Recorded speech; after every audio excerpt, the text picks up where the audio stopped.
At my brother's wedding, I was handed a paper badge that read, "Limited Access Guest." My mom whispered, "That means no plate." I looked over, walked to the gift table, retrieved my envelope with the $7,500 fund check, and said, "I think you won't need this anymore." Then I left. My brother ran after me, and my parents shouted, "Come back." But I didn't. It was offensive, no other word for it. My envelope was lying there on the gift table, plain white, a little bent at the corner from when I placed it down earlier, holding a $7,500 check I'd earned the hard way. It had taken me months of saving, extra hours, skipped vacations, saying no to things I wanted, just so I could do something meaningful for my brother. And unfortunately for them, I was about to take it back. I had no idea anything was wrong until I arrived at the reception venue. The church ceremony had been fine. Quick, pretty, the kind of thing that's all blur and applause. My brother had barely spoken to me that morning, but I chalked it up to nerves. I didn't expect red carpet treatment. I'm not that girl. But I assumed I was part of the day. Family. After all. When I reached the reception check-in, I was behind a couple who were handed shiny, envelope-style badges, gold-trimmed, with their names and table numbers printed in calligraphy. Then it was my turn. The woman behind the table didn't even look up. She handed me a paper badge. I stared at it, white, flimsy, printed with thick black text that read, "Limited Access Guest." I paused. I thought maybe it was a mistake. Then my mom appeared like she'd been waiting nearby just for this moment.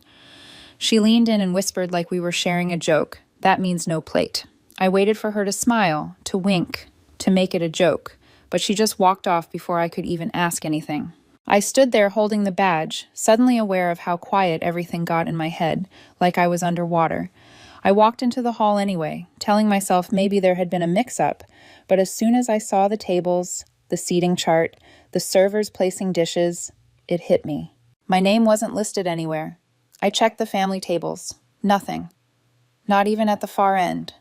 No chair, no plate, not even a name card. I wasn't a guest. I was a placeholder, a loose end they didn't bother to cut. I stood near the wall, watching everyone settle in. My brother raised a toast. My parents clapped. His fiancée leaned in and kissed his cheek while people snapped photos. I waited for someone to notice me, for someone to walk over and say it was a misunderstanding. No one did. They saw me. They just didn't care. So I made my way out of the main hall and back to the entrance where the gift table stood. It was crowded earlier, but now it was quiet. Just a few scattered envelopes and gift bags. I spotted mine immediately. It was the only one that wasn't sealed with a sticker or ribbon, just folded closed. I picked it up, opened it, took out the check, and held it for a second. Then I said, not loudly, but clear enough, "I think you won't need this anymore." I turned and walked toward the exit. I didn't make it 10 steps before I heard chairs scraping, someone calling out my name, then my brother's voice, louder, angrier. And then my parents. They were all shouting now, "Come back, come back." I didn't. I walked calmly to my car, started the engine, and drove off without a second glance. They could toast and dance all they wanted, but now the honeymoon they'd been so desperate to afford just got a little less golden. They didn't want me there. Fine, but they wouldn't get to use me either. I didn't sleep that night, not because I was angry, though I was, but because everything that happened kept running through my head in perfect detail over and over, like it was burned into the inside of my eyelids. I couldn't stop thinking about that envelope sitting on the gift table, how proud I was when I dropped it off. I thought I was doing something good, something meaningful. I thought I was part of something. Instead, I was the girl with the paper badge, the girl who didn't get a seat, the girl whose own family decided she didn't quite belong. That wasn't some oversight. That wasn't a mistake. That was deliberate. By morning, the text started. First my mom, then my dad, then my brother. "Can we talk? Please don't make this a thing. Let's not ruin the weekend." No one said they were sorry. No one admitted anything. It was all deflection and sugar, as if my reaction was the problem, not their treatment. My mom actually wrote, "We assumed you'd be okay with standing since you always say you don't care about fancy stuff." Anyway, like I was supposed to be grateful for the privilege of being excluded with a smile. Around noon, my dad called. I ignored it. He called again, then sent a text. "Come over. We want to talk. Your brother's here too." I didn't answer right away. I took a shower, made breakfast, cleaned the kitchen. I didn't owe them urgency, and I didn't owe them the benefit of the doubt either. But still, part of me wanted to go, not to fix anything, just to watch them squirm a little. They needed that check. I knew that. I knew how close to the edge they were financially. I'd heard my brother complain about the venue cost and how stretched they were trying to book a honeymoon in the same month. So I went, not out of forgiveness, out of curiosity. When I pulled into the driveway, my brother's car was already there. So was my dad's. I walked in without knocking, and all three of them were in the living room. My mom tried to look casual, smiling like I was back from a long vacation. My dad nodded, like this was going to be a reasonable conversation. My brother stood and half raised a hand, like he wasn't sure if he was supposed to hug me or shake hands. I sat down and didn't say anything. I waited. My dad spoke first. He said it was really unfortunate how things went yesterday. Not that they made it unfortunate, just that it happened to be unfortunate. My mom followed with some lines about miscommunication and logistics. She used the word oversight a few times, as if I'd just slipped through the cracks, as if my absence at any table and my exclusion from dinner had been a spreadsheet error. My brother didn't say much. When he did, it was vague.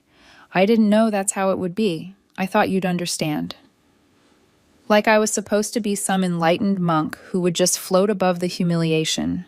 I listened to it all, nodding occasionally, and when they'd finished doing damage control, I looked at them and said one thing. I might change my mind. That was it. No promises, just that word. Might. The shift in the room was instant. My mom sat up straighter, eyes wide like I'd just thrown her a life preserver. My dad gave this sharp little exhale like relief was already washing over him. Even my brother glanced up for the first time and looked directly at me. I could feel their hope thick in the air, like they thought they'd won me back. My mom started talking fast about how generous that would be, how that money would go directly to the honeymoon, how she didn't want this little thing to hang over us forever. My dad chimed in about how families have rough moments, but they get through them. My brother didn't say thank you, not even then. I just smiled a little, stood up, and said I needed time to think. I walked out, leaving them with that word, might, buzzing in their ears, like a secret promise. And I meant it exactly the way it sounded. Not a no, not a yes, just a long pause. Let them sit with that. Let them stew in it. Because for the first time in a long time, they wanted something from me. And I was going to let them feel what it's like to hope someone else gives you what you desperately need, and doesn't. The next morning, I woke up to a voicemail from my mom. Her voice was soft, careful, like she was speaking to someone in the middle of a breakdown. She said she'd been thinking all night, that maybe things had been handled a little too rigidly at the wedding. That perhaps they could have communicated things better. She didn't say the words I was waiting for. No, we messed up. No, I'm sorry. Nothing like that. Just an attempt to paint the whole thing as a misunderstanding, something minor that maybe I'd blown out of proportion. Then came the kicker. They were delaying the honeymoon. Not canceling, just pushing it a little. She said it like it was a weather delay, like their plans had hit some mild turbulence that would sort itself out. What she didn't say was the part I already knew. Without my check, they were screwed. Later that afternoon, my dad called. He always plays it differently, less emotional, more calculated.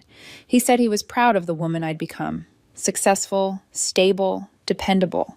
He said not everyone in the family could say the same, and that I should be proud of myself for having something to offer. Then he got to the point. We trust your judgment, he said. I know you'll make the right call. They were laying it on thick now.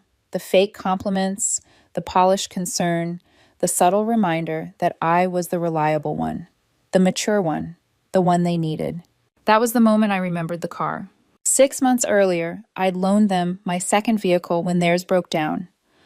It was supposed to be for a week or two. I never got it back. My dad kept saying they were waiting for a part.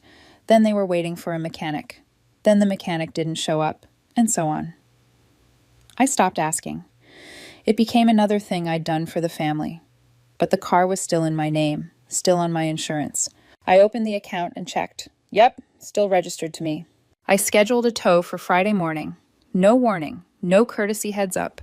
Just gave the company the address and waited for the confirmation. Friday at 9:12 a.m., my phone rang. My mom. I didn't answer. Then again, immediately.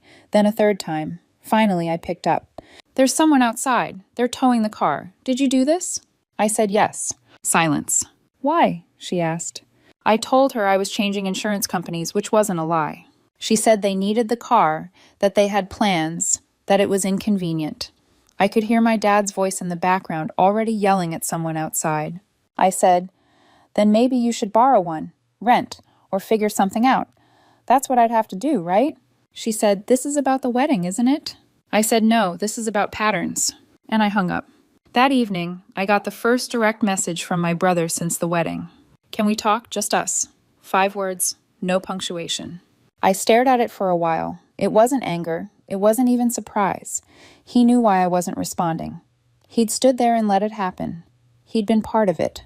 I waited 6 hours before I answered. Soon, not today, not tonight. He could wait. Let them all wait. Let them live with the same silence they once gave me. Let them stay up wondering what I'll decide and when I'll decide it. For once, I was the one pulling the strings. I didn't respond to my brother again that week. I wanted to see how long it would take before he cracked. He didn't call, just sent one more message the next day. Please just talk to me. I didn't want it to go that way. I left it on read. Meanwhile, the silence from my parents was almost louder. No follow-ups, no apologies, no explanations. Which told me 2 things. First, they were panicking.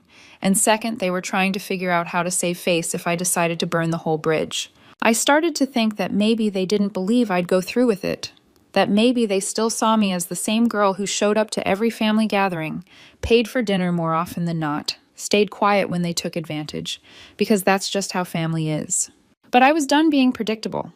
3 days after the car was towed, I dropped by unannounced. I parked across the street and walked in through the front door. My dad was in the living room watching the news. He flinched when he saw me. My mom walked out of the kitchen like she'd been rehearsing something. I didn't know you were coming, she said. I know.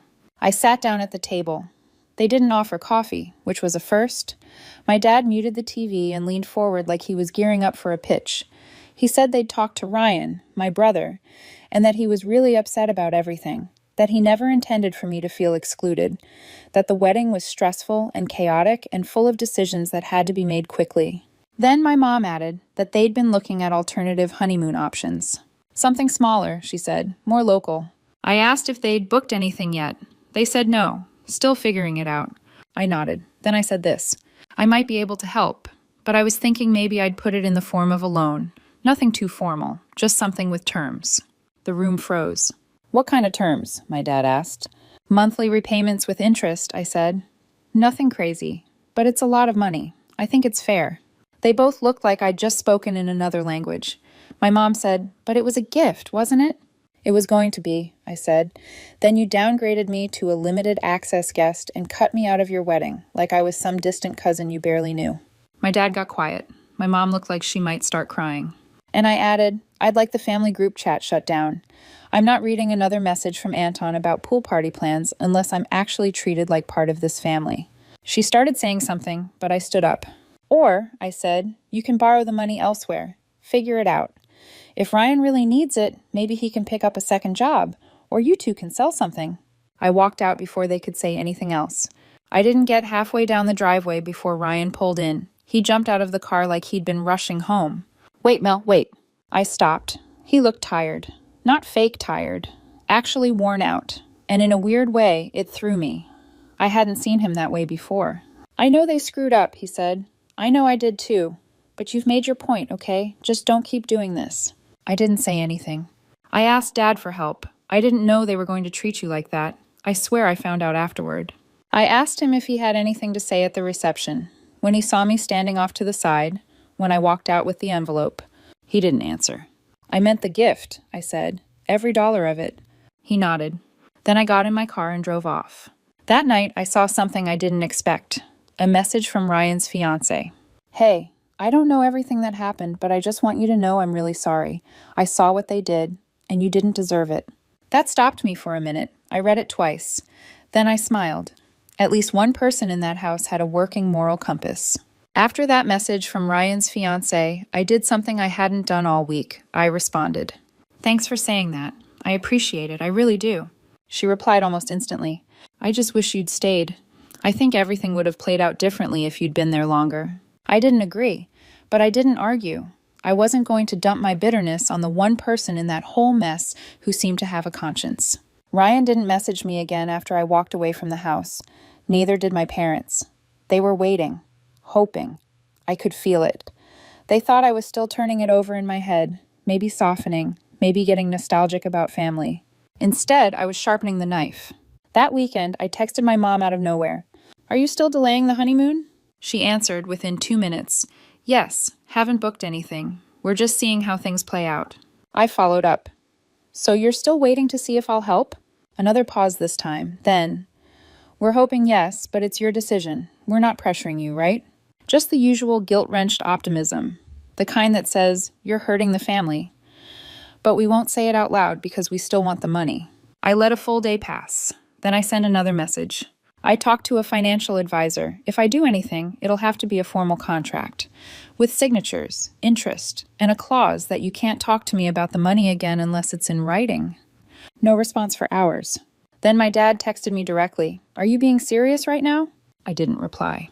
Later that night, my mom texted again. "Maybe we should all meet and discuss this calmly." I sent a thumbs up emoji. That was it. When we met the next day, they tried to keep things friendly. My mom made coffee. My dad had a printed list of alternate ideas, including one where I give a portion of the money now and the rest after they repair the trust. Ryan wasn't there. I asked why. My mom said, "He doesn't want to be part of this anymore. He's stressed enough." I smiled and said, "That's fair. I'm stressed too. So let's just wrap this up." My dad handed me the printed page like it was a peace treaty. I scanned it, then folded it in half and slid it back across the table. "I've made my decision," I said. "You'll need to figure it out without me. Borrow the money. Earn it. Do what you need to do. Just don't ask me again." My mom's mouth opened, but nothing came out. My dad just sat back like he'd been punched. That moment when the hope drained out of their faces completely, I'll never forget it. The next morning, I woke up to 0 messages, not a single call. They went silent. I wasn't surprised. Later that week, Ryan's fiancée texted me again. "They told me you shut everything down. I just want you to know I still think you were right." I stared at that message for a while, then replied, "You're the only one who gets it." And she said, "Maybe I'm just not used to this kind of family yet." That one made me laugh. At least someone finally said it out loud. The silence wasn't peace, it was punishment. A week went by, then 2. No texts, no calls. Nothing from my parents, and nothing from Ryan, not even the usual passive-aggressive attempts to reel me back in. They didn't say they were cutting me off, but they didn't have to. It was clear they thought I'd gone too far. Because I stopped being the one who swallowed her pride. Because I stopped being the family doormat with a polite smile. Because I said no, and they couldn't handle that. The family group chat went completely dead. A few distant cousins posted something about summer plans. No one replied. Usually my mom would at least drop a heart emoji or a cheery, "Sounds fun." But this time, silence. My dad ignored a simple work-related email I sent, pretending it must have slipped through. My birthday was coming up in a couple of weeks. I already knew what would happen. Nothing. They weren't angry that I walked away. They were angry that I did it with dignity. The funny thing is, they thought I'd be stewing in regret, that I'd eventually come back crawling, apologizing for how I reacted. But I wasn't. I missed the version of family I thought I had, not the one that actually existed. Then, out of nowhere, a message from Ryan's fiancée popped up. "Hey, just wanted to check in. I know it's been quiet. I just hope you're doing okay." I told her I was, that I appreciated her saying something because no one else had. She responded, "It's been tense. They don't really talk about it, but I know they're all still hoping you'll come around." I typed a reply, deleted it, then typed again. "They'll need to get used to the idea that I won't." She didn't try to change my mind. She didn't tell me to forgive them or move on. She just said, "I really hope you're still around for the next chapter because you matter, even if they don't act like it." I sat there for a while holding my phone, not knowing how to answer that. It wasn't much, but it was honest. And it was the only kindness anyone from that side of the family had shown me since the wedding. A few days later, I got a bank notification. A small transfer from my dad's account into mine. $40. No note. No context. That's how he wanted to reopen communication. I declined it. That same day, I canceled the birthday dinner reservation I'd made weeks ago, the one I'd been holding on to just in case they pulled their heads out of the sand. It was supposed to be at this small restaurant I liked. Nothing fancy, just quiet and good.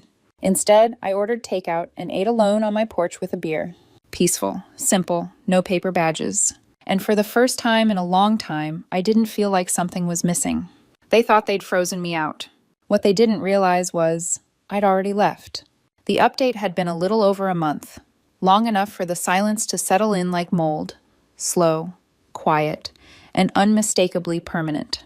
I stopped expecting texts. I stopped checking the family group chat. I didn't even get the usual chain emails my mom forwarded once a week without reading. Ryan had disappeared completely. Not a word since I turned them down. I figured he was done with me. Or more likely, he'd chosen not to deal with the mess, because facing it meant admitting he played a part. I'd moved on mostly, at least on the surface. I was back to work, eating better, sleeping okay. I even started looking into a trip I'd been putting off for years. Somewhere far, somewhere they couldn't reach. Then one random Thursday night, everything cracked open again. I was half asleep on the couch, something mindless playing on the TV, when I saw a notification from an unknown number. I almost ignored it, but the first line made me sit up. "Hey, I hope this isn't too weird, but I really need to tell you something. It's about the wedding, and your brother. I wasn't sure if I should reach out, but I feel like you deserve to know." I blinked. The number had no name attached, just a local area code. I kept reading. "This is Carrara's cousin. I helped organize parts of the wedding, seating, RSVP stuff, all of it. I saw the original guest list. You were listed as family, full access, seated at the same table as your parents and Ryan." Another message followed seconds later. "3 days before the wedding, your mom changed it. She emailed a revised list. You were the only name that was moved. Ryan approved it. I remember thinking it felt weird, but figured it was a family thing. I didn't move. Just sat there staring at my phone, heart pounding in this slow, heavy way. Not shocked, not exactly, just exposed. Like someone had finally turned the lights on in a room I'd been stumbling around in for years. Then one more message. I'm not trying to stir drama. I just couldn't sit on it anymore. What they did wasn't okay. I'm really sorry.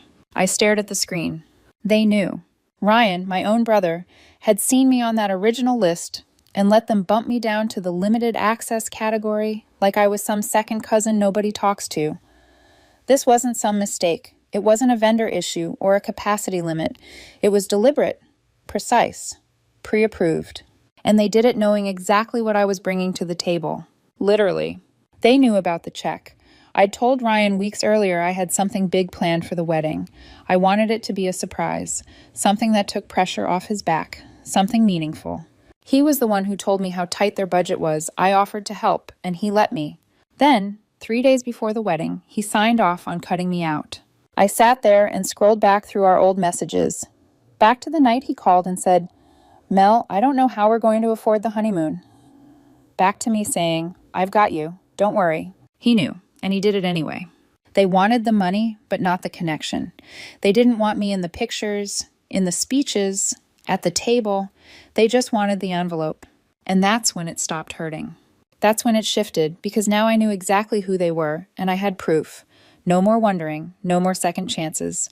I didn't respond to the cousin. I didn't need to. She had already given me the one thing my family never did, the truth. The next morning, I woke up calm. There was no emotional spiral, no urge to scream or cry, just a quiet, steady acceptance. They chose this. My mom chose to exclude me. My dad chose to support her, and Ryan, he chose to let it happen. So I started cleaning house. I deleted the family group chat, left without a word. I blocked my parents on every social platform. I muted Ryan's number. Not blocked, not yet. Just silenced. I wasn't punishing them. I was removing myself from the space where they'd built a version of me that only existed for their benefit. Later that day, I got another text from Ryan's fiancée. "I don't know what happened," she said, "but Ryan's been quiet all morning. I think he's realizing things." I didn't respond. Let him sit in it. Let him piece it together on his own, because I wasn't going to carry that weight anymore. 2 days later, my dad tried again. He sent a message that read, "Family is complicated. We all make mistakes. We love you." I stared at it. No apology, just a vague lifeline wrapped in excuses. I didn't reply. Instead, I opened the file on my computer labeled loan terms and deleted it. They weren't getting the money. They weren't getting anything. For the next week, the silence continued. Then, on a random Tuesday evening, Ryan's name popped up on my phone again. This time, he called. I didn't answer. He left a voicemail. Mel, I really need to talk to you. Please, just give me 5 minutes. I know I don't deserve it, but I'm asking anyway. I didn't delete the message, but I didn't return the call either. I listened to it once, then set my phone down and took a walk. No music, no distractions, just the sound of my own footsteps and the quiet breeze. It was the most peaceful I'd felt in months. The next day, another message came in, this time from my mom. Ryan's not doing well. He misses you. It was short, direct, and completely tone-deaf. I didn't know what she expected me to say. Oh no, poor Ryan, the same Ryan who let you humiliate me? I left it on read. That evening, I started looking at plane tickets. Somewhere far, somewhere quiet, somewhere that didn't carry the weight of family obligation. A beach town, a quiet cabin, a solo trip. I didn't know yet, but I was going. Because I had spent too long twisting myself into someone they might accept, someone who keeps giving, hoping for crumbs of affection in return. And I was done. The day before my birthday, a letter arrived in the mail, handwritten, no return address. It was from my mom. The handwriting was careful, too careful. Like every word had been rewritten in her head a dozen times before landing on the page. She said she missed me. That family wasn't the same without me. That mistakes were made and maybe things got out of hand. That they never meant to hurt me like that. But still, no apology, no ownership, just a gentle rewrite of the story. A version where they were loving but overwhelmed. Where I was sensitive but strong. Where everything could be chalked up to misunderstanding. I folded the letter once, then twice, then tucked it back in the envelope and placed it in the bottom drawer of my desk. Let it sit there, let it age into irrelevance.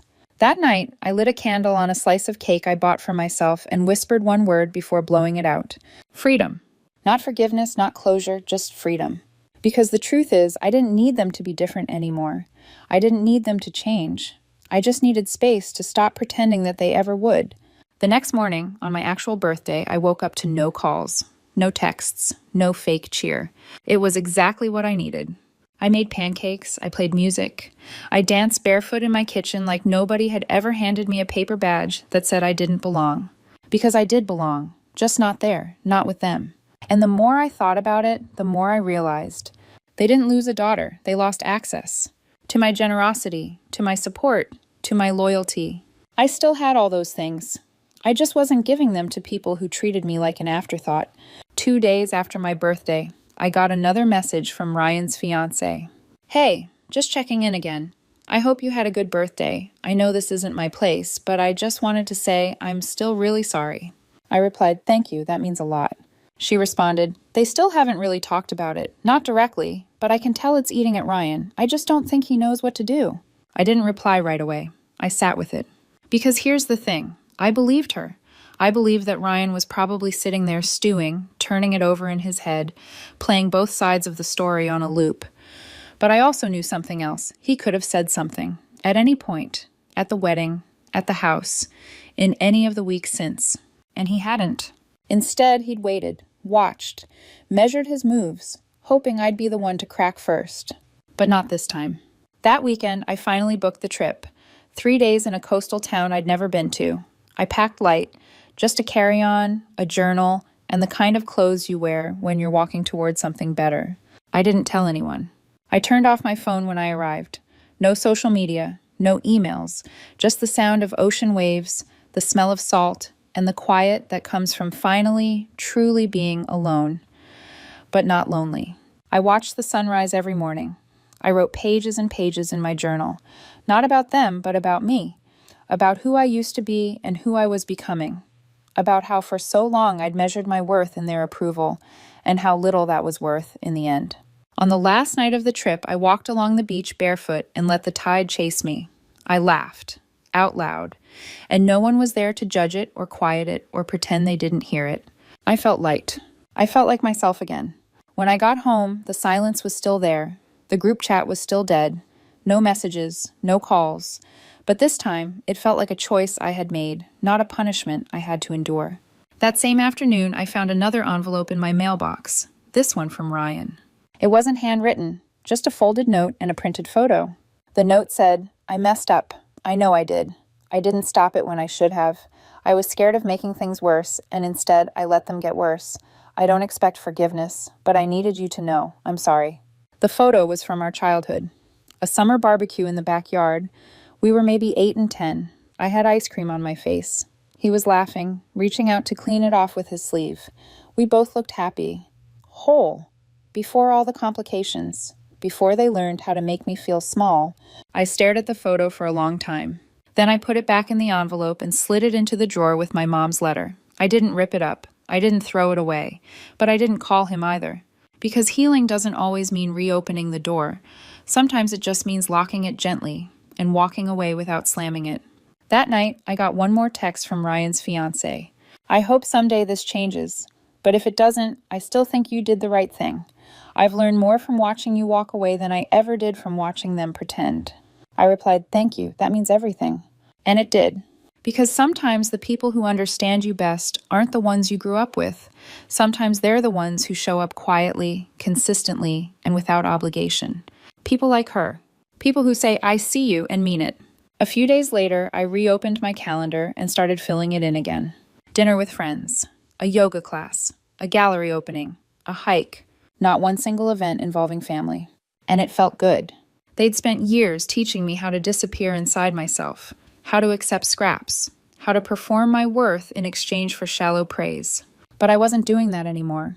I wasn't waiting for an invitation. I wasn't waiting for a call. I wasn't waiting for the apology that would never come in the form I deserved. Instead, I was building something else, something better, a life that didn't orbit around anyone else's comfort or expectations. One morning, I sat at my kitchen table with a cup of coffee and scrolled through old photos, birthday parties, holidays, awkward group shots with forced smiles. I deleted most of them. But I kept a few, not because I missed the moments, but because I needed to remember how far I'd come. Because the girl in those photos, she was trying so hard, so painfully hard, to be loved, to be chosen, to be enough. And now? Now she was finally free. It had been a little over 2 months since the wedding. 2 months since I stood in front of a gift table and decided I wasn't going to let them take from me anymore. 2 months since I stopped bending myself into their shape and started choosing mine instead. And still, nothing from my parents. They were stubborn. I'd give them that. The kind of people who believe silence was strategy. That if they waited long enough, I'd come back out of guilt or loneliness or nostalgia. But I wasn't lonely. Not really. Because the quiet they left behind had been filled with peace, with real friends, with people who saw me, with the kind of laughter that wasn't measured in obligation or role-playing, but joy. And one night, in the middle of that stillness, I got another message. It was short. From Ryan.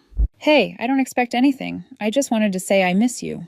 I stared at it for a long time. Then I set my phone down. I didn't need to reply. Not yet. Maybe not ever. Because I didn't owe anyone the version of myself that let them hurt me quietly just to keep the peace. They'd built a system that worked as long as I played the role. As long as I showed up, smiled, handed over the check, sat at the edge of the table, and pretended I wasn't hungry. But the second I asked for a plate, the second I said, no, I matter too, the system collapsed. And that collapse wasn't mine to fix. So instead of writing back, I opened my journal and wrote down the thing I'd been circling for weeks, but hadn't had the courage to say out loud. You don't get to cut someone out and still collect their love. That was the lesson. Not just for them, but for me. Because for too long, I'd treated my love like a default, like something people were entitled to just because we shared blood or childhoods or last names. But love, real love, is active. It's mutual. It's earned and kept and protected. And I was done giving it to people who thought it was just a background convenience. The next morning, I opened a new document on my laptop. I typed a title at the top. What I will and won't accept from family. It was long. It was personal. It was honest. It started with, I will not accept exclusion masked as tradition, and I will not accept shame dressed up as care. It ended with, I will protect my peace like it's gold, because it is. And anyone who wants to be in my life has to treat it like treasure, not a tool. When I finished, I printed it, folded it, taped it to the inside of my closet door. Not to remind them, to remind me. Because they might never change, but I already had. And the best part? I didn't need a paper badge to prove it. I had my own seat now, at a table I built, where I served my own joy, in portions big enough for me to finally feel full. And when I raise my glass, it's not to family who failed me. It's to the girl who finally said enough and meant it. To Melissa. To me. To freedom.